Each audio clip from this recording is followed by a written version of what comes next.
కాబట్టి అంతరించిపోతున్నా అని అనలేను కానండి, కనుమరుగవుతున్న ఈ నాటక రంగాన్ని, పౌరాణిక నాటక రంగాన్ని తిండి తిప్పలు లేకుండా మహారాజు వేషం వేసినా సాయంత్రం ఇంటికి వెళ్ళేసరికి ఫుడ్ ఉండదు. అటువంటి నాటక రంగాన్ని మనం బతికించాలనేటువంటి అభిప్రాయంతోనే నేను ఈ సినిమాలో యాక్ట్ చేయడం జరిగింది.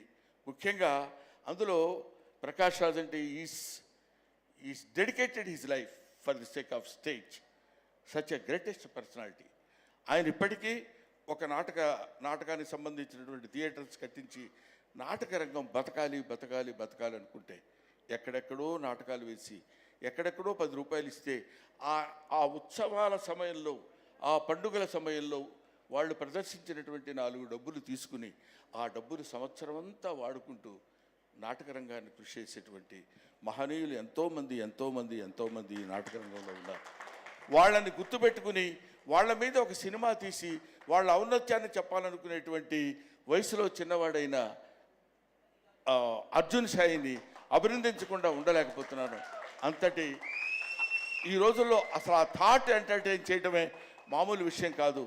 అంతటి గొప్ప దర్శకుడు అవ్వాలని, ఇప్పటికే మీ అందరికీ తెలియని గొప్ప దర్శకుడు నాకు తెలుసు కాబట్టి నేను చెప్తున్నాను, ఇంకా మంచి సినిమాలు తీసి, ఇంకా థాట్ ప్రొవోకింగ్ సినిమాలు, ఊరికినే ఏదో సినిమా తీసి బాగా చెప్పామని చెప్పచ్చు. లవ్ స్టోరీస్ ఎంతోమంది చెప్తారు, ఎన్నో రకాలుగా చెప్తారు. దీనికి బ్యాక్గ్రౌండ్ తీసుకోవాలనేటువంటి థాట్ వచ్చినందుకు నేను మనస్ఫూర్తిగా ఇతన్ని అభినందిస్తున్నాను, పెద్దవాడిగా ఆశీర్వదిస్తున్నాను. Thank you very much. And నాకు ఈ ఆపర్చునిటీ ఇచ్చినటువంటి యాంకర్ వింధ్య గారికి నా హృదయపూర్వకమైన నమస్కారాలు.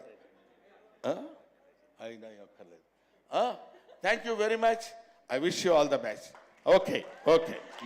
Thank you so much sir. Thank you. ఇవాళ మీరు ఈ కార్యక్రమానికి రావడమే మా అందరికీ చాలా సంతోషాన్ని ఇచ్చింది. అండ్ ఎస్పెషలీ దుర్యోధనుడుగా ఆయన్ని ఆ వీడియోలో చూడడం, ఆ డైలాగ్స్ ఇలా